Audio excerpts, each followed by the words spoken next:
What is going on, ladies and gentlemen? Welcome back to another episode of the Too Savage for Democrats podcast. My name is Dylan, and I am your host. We have got a lot of interesting stories coming for you guys today, all of which I think you guys are really going to enjoy, so you might want to stay tuned. We're going to talk about the whole Trump visiting Mexico, what that has to do with the presidential race, what that's going to mean for Trump and Hillary. We're going to talk about a really good poll from Reuters that's showing some good signs for Donald Trump moving forward. And we've got a lot of big stories as well, so let's jump right into them and get started. All right, so let's start off with a quick story talking about these polls that have come out recently showing that Donald Trump is actually doing really well in the presidential race, surprisingly, right? I mean, after Hillary's convention, we thought, and I admit there was a little bumpiness going on. I was a little bit concerned that Donald Trump was not going down a very good road. I was very concerned for Donald Trump because it seemed like he could do nothing right. It was like everything he said, it was just the media was going after him. And they still are, right? It's not like the media is just completely laid off Trump. No, they're still going after him pretty hardcore. But it seems like they're becoming, it's like what they're trying to do isn't working anymore. You know, how they tend to go after Trump. It seems like it's not working. And the American people are starting to wake up to the reality that Hillary Clinton is a criminal. Hillary Clinton is not fit to be president of the United States. She's corrupt and she is a criminal. And the people are looking at Donald Trump and thinking, yeah, he says mean stuff. Maybe he offended somebody.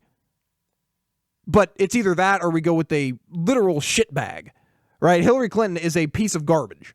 So it's like you choose between the two and you make your best choice. And Donald Trump, I think the American people are starting to wake up to that, especially, even Michael Moore. I did a video on my main channel, Dylan's Daily Show. Michael Moore, he is convinced that Donald Trump is going to win this election just because he's seeing, more Republicans came out to vote in the primary in Detroit or in Michigan than Democrats. And Michigan's a solid blue state. There were more Republicans. And we are fired up, ladies and gentlemen, this movement. I'm not even going to get into that because I talk about it all the time. But Donald Trump closes 17-point gap with Hillary Clinton, now tied. 12-point gap. 12-point gap. Donald Trump toward a 12-point gap, polling with Hillary Clinton in 5 days, leaving them 0.5% apart during the next two polling day period, according to new polling data from Reuters. On August 22nd, Clinton led Trump by 12 points, 44.8% to 32.8%. That's not good, right? I mean, I remember those polls too, and we were looking at those polls, we're like, oh no. That's August 22nd. So that was when he was really starting to slip. That was when everything is in the dirt. And then there's people like me who have to come out here and still talk about why he's good. And we look like idiots defending him. But if you fight and you're fighting for a good cause, then it doesn't matter if the person you're defending is in the bad. Donald Trump says mean things. I love Newt Gingrich was on Fox News the other day and said, Donald Trump, sure, he says some things, some inappropriate things sometimes. But Hillary Clinton's literally a criminal. Hillary Clinton has sold uranium to other countries. Hillary Clinton gives money to countries like Saudi Arabia who stone women and throw gays off of rooftops. So at some point you have to realize, it's like a little way. It's like it's like Donald Trump on one hand, Hillary Clinton on the other. If you put all of their controversies in each thing, the controversies for Hillary outweigh Trump. She is a devil. She's a devil. We can't let her win. And so that's why I'm fighting so hard for Donald Trump. Even when he was saying stupid stuff, I don't care. I don't care. He could come out and say just dumb shit. He could come out and just say some stupid stuff. I'm not going to think of any examples right now, but he could say some stupid stuff. I would still support Donald Trump because it's either that or Hillary Clinton. That's our alternative. She may not say the stupid stuff out in the open in front of people, but in the back rooms and in behind the scenes, she's a total corrupt, evil woman. So August 29th, Trump had nudged up again to 39.1%, while Hillary, he gained 6.7 points. She lost 5.1 points. Okay, let's see. August 29th, Trump support among Republicans climbed from 71% to 78.3%, while Clinton support among Democrats dipped slightly from 81.6% to 78.5%. So the trend line, as you can see in these things, is going down for Hillary Clinton and up for Donald Trump. And that's amazing, especially at this point in the election. And then she's got those 15,000 emails that the judge ordered to be released coming out, so she's got her October surprise. She is screwed. She is screwed. And people are going to have to either make the decision. Hillary Clinton supporters are going to have to make the decision on what they're going to be doing because they have got a tough decision. Are we going to support a woman who's literally a criminal, or are we going to not vote at all? Are we going to vote for Trump? I mean, what are they going to do? And that's the decision they have to make here, which is a very important decision, right? They have to decide what they're going to do. But that's all I want to talk about the polling today. I just want to let you guys know that it is looking better for Donald Trump, and I'm going to keep reporting the polls, even if they're negative for Donald Trump, right? But it's very important that you guys stay informed on what's going on, and what he's doing right now is working. So get the word out to him, tweet him, do whatever. He reads tweets. He retweeted me once, so he reads your tweets. Pardon me. He reads your tweets. He knows what you like. Tweet him. Say, Donald Trump, like what you're doing. Keep it up. Keep doing what you're doing. In fact, I'm going to tweet him right now. After I finish this segment, I'm going to tweet Donald Trump. I'm going to say, I like what you're doing, Donald. Keep it up. You're doing a good job. Give him a little appreciation for what he's been doing for us. But anyway, let's move on with the rest of the show, because now we're going to get into the topic about Vicente Fox and the whole Trump going to visit the current Mexican president. We're going to get into that. It's going to be an intense story, so stay tuned. So we have to cover the Trump going to Mexico thing. I mean, I cannot do this show without covering that, right? It's the biggest news of the day. He just landed. I literally just got the Fox News alert that Trump landed in Mexico. And this is a big story. I mean, this is huge. This is Donald Trump going to Mexico to meet with the Mexican president to discuss what's been going on. Now, I love the CNN headline. It says, Trump to visit world leader who once compared him to Hitler. Oh, good one. Good one. Yeah. They of course, they have to put the Hitler reference in there, low key. They have to try to make it look like the president thinks Trump is Hitler, so it makes it look worse. So he is visiting Enrique Peña Nieto. I hope I pronounced that correctly, because if I didn't, then I look like an idiot, but I'm bad with names, so it's fine. So he's visiting him, and they are going to discuss. So Donald Trump has here's what CNN's saying. Donald Trump is making a surprise trip Wednesday to Mexico in his first visit as the Republican nominee to meet with a world leader. One who has publicly insulted him and criticized his immigration and border policies. Obviously, the president of Mexico is going to criticize Donald Trump's border policies because they're not helping Mexico. Mexico isn't going to be able to send all of its criminals across the border anymore. Mexico isn't going to be able to rip us off in trade anymore. Obviously, Mexico isn't going to be in favor of that. So Donald Trump has a speech Wednesday night clarifying his policy on immigration, and I think this is what's got a lot of people worried. Is he going to change his immigration policy? What is this meeting going to do to his immigration policy? Because we've been watching Donald Trump over the past couple of months, and he's been changing a few things, low key, right? He just came out recently, said we're not going to focus on deporting all of them. We're going to work with the ones that are already here working. They're going to pay taxes, which again, that plan's fine, but is he going to change any more? I don't think he should. And I think this meeting is really going to show how good Donald Trump is at handling himself in these sort of situations. Is he going to go to this leader? Is he going to stick to the policies that he has said he support, which basically started his entire campaign? I mean, the immigration policy was what started the entire thing. So is he going to go visit this world leader and say, hey, this is my stance. I'm not moving off this stance. You better hope I don't win, because then we're enforcing this. Or do you think he's going to sit there and try to work out a deal and change on his positions? That's what's important here, ladies and gentlemen, because I think that is where you're going to see some people who may support Donald Trump. If he comes out and changes all of his positions, he may lose some support. And that's my biggest concern, is that he does. I'm obviously still going to support him because you have to, right? It's either that or Hillary. So even if he comes out and says, yeah, sure, let's just not build the wall, it's literally that or Hillary Clinton, who's open borders anyway. Hillary Clinton is. So it really doesn't matter for me. But I know a lot of people are concerned about this. Now, Vicente Fox, the former president, who likes to stick his nose in every situation politically. He always likes to talk about it. He's I'm not going to pay for that fucking wall. You know that quote. He comes out and then he apologized to Trump like a cuck. But anyway, so he came out and said that Trump is not welcome in Mexico. So Trump isn't welcome in Mexico, according to Vicente Fox. But it's really funny because I was actually thinking, didn't Vicente Fox invite Donald Trump to Mexico in May? Yeah, I think he did. He invited Donald Trump for a meeting in Mexico. So is Trump welcome in Mexico, or is he not? Are you just mad that he's not meeting with you? I mean, what's going on? But anyway, so let's talk about if this is a good move or a bad move. I think this is. See, it's really hard to tell at this point, if I'm being completely honest. I thought about this for a long time before I started the segment, trying to decide if I thought it was a good move or a bad move. And if I'm being completely honest with you, I think it's a good move because he's getting out there, meeting with world leaders, and showing, boostering his foreign policy credentials. He's going out there, meeting with the world leaders, everything like that. So in that regard, it's a good move. It's a bad move if he comes back and has changed his entire immigration policy, like I said before, and now he is, trying to change everything up and appeal to the Hispanics just to get the votes. That's going to look like bad news. Now, Hillary Clinton came out and said it's a photo op. I honestly don't think it is. I think that because it's not like Donald Trump was trying to get this before. Like, this is a last-minute meeting right before an immigration speech, which I think is good as well. He gets to meet with the Mexican president.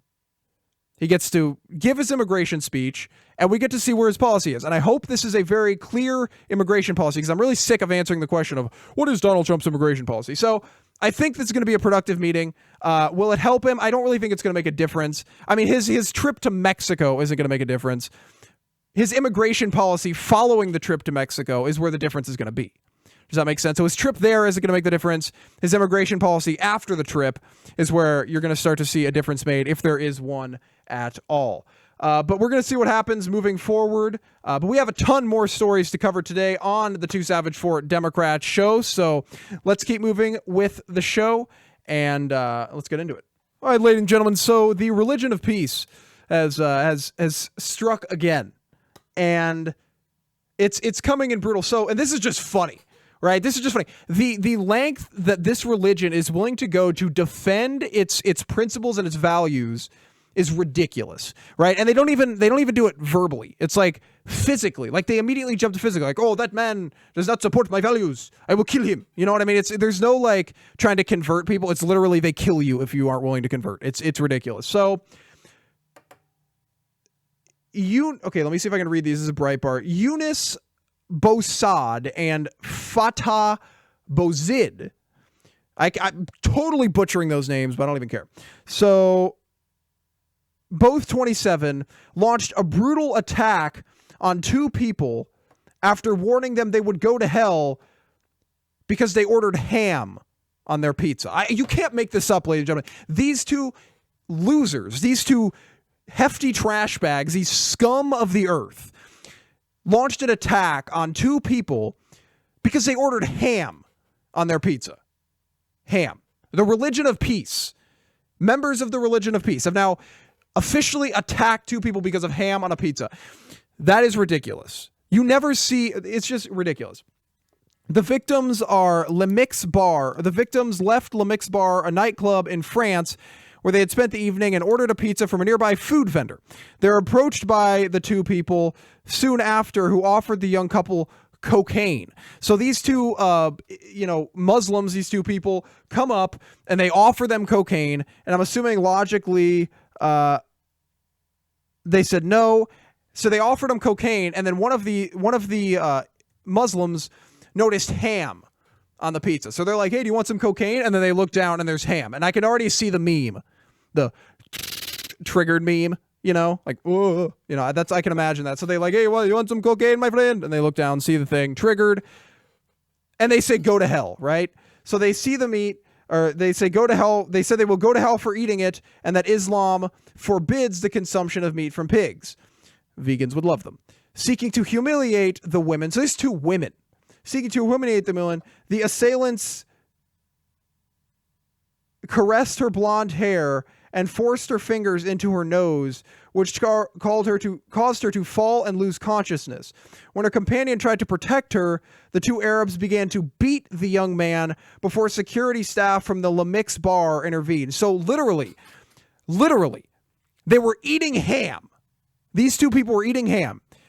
The Muslims walk up, offer them cocaine, see the ham, say you're going to go for hell for eating that, start caressing the woman's hair, force her fingers into her nose, and then when the man tries to defend his girlfriend, he gets beaten up because of ham on a pizza. So if you have ham on your pizza, you get beaten up by Islam. It's okay to beat the shit out of somebody for eating ham on their pizza if you're part of the Muslim religion. I just don't get it, ladies and gentlemen. I mean, this religion, you can't look at stories like this and consider this thing to be the religion of peace. You just can't do it. It's ridiculous, and it's absolutely insane, and something has to be done. But that's all I'm going to talk about that. Let's move on with the show because we got a lot more topics to get to, including the big announcement. which I am going to share with you guys later in the show. So let's keep moving forward. So Sean Hannity last night on his show went off on Never Trumpers. And I thought this was great, because we see this a lot, and we saw it a lot during the primaries, which was completely different. If you were Never Trump during the primaries, you were a Cruz supporter, or you were a Kasich supporter, something like that. But the primaries are over, right? They've been over for a while. And you've got the option. I mean, you could vote for Gary Johnson, but you've got the option between Donald Trump and Hillary Clinton. And it seems like a pretty clear-cut choice. I mean, it seems like, why would you ever choose Hillary Clinton over Donald Trump? Now, the Never Trumpers can do their thing. And I don't really want to talk about, I kind of just want to talk about the Never Trumpers. I don't want to talk about what Hannity said. I just want to do a segment on the Never Trumpers because they're really starting to irritate me at this point. I mean, and they're still out there. I mean, I look through Facebook, I look through Instagram, I look through Twitter. There are still a large number of Never Trumpers. People who don't support Trump and say they're going to refuse to support Trump under any circumstances, and it's dumb. So, let me just talk about my beef, all right? It's not with your position. You can support, again, whoever you want. If you want to support Gary Johnson, if you don't want to support Trump and you want to support Hillary Clinton, then you shouldn't even be a Republican, you're a Democrat, right? That's different. But if you want to support Gary Johnson, that's okay. If you don't like Trump and you don't agree with Trump, that's fine. But this election is about a criminal and someone who isn't a criminal. That's all you have to look. That's all you should look at, ladies and gentlemen. One of them is a criminal. The other one says mean things. That's it. There's no gray area. Zero gray area between Donald Trump and Hillary Clinton and criminal activity. Zero gray area. Hillary Clinton is a criminal, committed criminal acts, sold our uranium to Russia, has done horrible things. Donald Trump has said mean things that offend people and might be a little bit inflammatory if he wins the election. That's it. So we got the Never Trumpers, and they're still coming out every single day. All the time. Twitter, they come on Fox News, they come on Facebook, they come on Instagram, and they just harass Trump. Now, they claim to be conservatives. These people are the conservatives that haven't voted for Romney, they haven't voted McCain, they're just never satisfied. It doesn't matter who's running, they're just not going to vote. They're going to stay home because they want to throw the election. At this point, that's what you have to want to do. I mean, it's been proven that when these people stay home, we lose the election. So they're trying to protest the fact that Donald Trump isn't conservative enough, and protesting, they're basically electing Hillary Clinton. They're saying Donald Trump isn't conservative enough, so I'm not going to vote for him. Let's just elect somebody who is even less conservative than Donald Trump and who is a criminal. That's the logic. Oh, but Dylan, we're voting for Gary Johnson. Okay, that's fine. If you live in a solid red or a solid blue state, voting for Gary Johnson isn't a big deal. You're just trying to help him get to 5% so we can be on the debate stage. That's not a big deal. 15%, sorry. Not a big deal. But if you live in Ohio, if you live in Pennsylvania, if you live in any of these swing states, Florida, and you're walking around and telling people that Trump isn't conservative enough and you're not voting for him and trying to make a stand and trying to make a point against Trump, you're hurting our chances. If you want to start, Donald Trump is making a move. Okay, to get to the policies that conservatives want. Like Ted Cruz wanted a flat tax, right? And a lot of conservatives support a flat tax, including me. I think a flat tax would be fantastic. But to get to a flat tax, you have to start by simplifying the tax code, because what a flat tax is basically just a very simplified version of the tax code, right? It's one bracket. It's one flat bracket that every American pays, one percentage. 14%, I think 14.5% is what they say would work best. Economists all over are saying. So, I mean, Hillary Clinton wants to raise taxes. Hillary Clinton wants to make the tax code more complicated. Donald Trump wants to simplify the tax code. Which one is moving closer to a flat tax? Just from a logical sense. I mean, obviously Trump, right? I don't even have to give you guys a chance to answer it. Obviously Trump. Let's talk about defeating ISIS, because that's another thing that's important right now. I apologize for the squeaky chair, but let's talk about defeating ISIS. Hillary Clinton literally helped create ISIS. Not like sat there in the cave and came up with the schematics for the organization, but she funded groups. She helped the failed foreign policy of Obama in the Middle East, which led to the creation of ISIS, which led to the vacuum that allowed ISIS to thrive. ISIS has been around since, I think, 1999. I think. In the late 90s is when they were created. But this atmosphere that President Obama has created is what has allowed them to thrive. And she has helped with that. So we've got Donald Trump, who wants to destroy ISIS, who has people like Lieutenant General Michael Flynn saying that his plan would work. He's going to hire good people to help defeat ISIS, and he actually wants to get it done. Hillary Clinton has already been proven that she can't do that. She makes it worse. Again, who's better? Donald Trump or Hillary Clinton? Donald Trump. So why are you even wasting your time being a never-Trumper? The choice is so clear, ladies and gentlemen. It shouldn't even be a question whether you support Donald Trump or Hillary Clinton. You don't have to agree with Donald Trump on every policy. I don't agree with Donald Trump on every policy. I don't think Donald Trump is the perfect candidate. I think he's a good leader.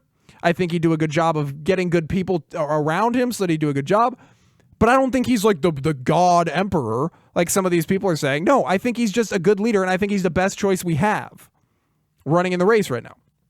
And he's going to break up the establishment. That's what conservatives need to thrive. If conservatives ever want their policies to thrive, there can be no large establishment globalist control in U.S. politics. There just can't be. Because conservatives favor small government. They don't want the whole globalism. They're against the whole globalism. And Hillary Clinton is for all that. She's for larger government. She's for the globalist plan. And so it just only makes logical sense to support Donald Trump because he wants to try to get rid of some of that corruption, which I think he will. I think you're going to start to see that right off the bat. And the establishment's running scared on both sides. It's hilarious. So it's a clear-cut choice between Donald Trump and Hillary Clinton. Who do you want to support? You know, if you go out there and you criticize Donald Trump on his flaws and you claim to be a conservative, blah, blah, blah, blah, you're an idiot. And you're in the minority now. You may have considered yourself, we have a small majority. You could have said that back in the primaries. But now people are waking up. Logical people are saying, okay, honestly, this is an election between Donald Trump and Hillary Clinton. Hillary Clinton's a criminal. I don't want her. We're going to vote for Trump, right? You are coming out and trying to discourage that, and you can go vote for Johnson in the background. You can vote for Hillary in the background. You can do whatever you want. You can stay home in the background, but don't come out like an idiot, which is exactly what you're being. You're being an idiot. Don't come out like an idiot and criticize Donald Trump and say that, Donald Trump's a Shaw, and say all this stupid stuff because that just makes you look like a dumbass. You look like a retard. So don't do it. You're gonna blow the election. If we lose the election, I don't really blame Donald Trump as much as I blame the people who refuse to just support him. And I'm not saying you have to bend the knee and bow down and blow him. Like, I'm not saying you have to do all that. That's extreme. I'm just saying just vote for him. Or at least, don't criticize him on every single position he takes. If you claim to be a conservative, you have to see that Donald Trump is moving more in the direction of conservatism and smaller government and less in the direction of big government. Well, he wants to take out ISIS. That's the conclusion. You're going to have to take out ISIS at some point anyway. They're just going to continue to grow if we don't. Dylan, that's going to increase the debt. Of course it's going to increase the debt, you idiot. Military spending increases the debt, but we have to do it. If we don't do it now, we're going to have to spend more later when they grow. I'm a non-interventionist. I don't believe that we should have even meddled in the Middle East in the first place, but you can't change that. Now the problem is there, and we have to fix it. Oh, God, ladies and gentlemen, I'm having so much trouble because when you realize how stupid some of these people are, it's just pathetic. All right, so anyway, let's talk about the big announcement. Let me make that announcement because I'm going to wrap up the show here after I make this announcement, but I want to tell you guys anyway. Hunter Avallone is a big YouTuber. It's like 170,000 subscribers, somewhere around there. We were talking, and we were going to announce a project tonight on his live stream on his YouTube channel. So he does a live stream on Wednesdays, and I'm going to go on there, and we're going to announce this project, and it's going to be something cool. It's really a way for us, as me and Hunter, to connect with our followers, connect with our subscribers, and get to know you guys, and we want to start a political discussion. We want to kind of ignite discussion and political interest within the younger generation. We want to make, it's really us making videos at this point. I have Dylan's Daily Show. He has his Hunter Avallone channel, and we make videos, but that isn't enough, right? We want to get these younger people interested, and we're also going to start a podcast and everything, and it's going to be really interesting, and it's going to be on a whole new channel.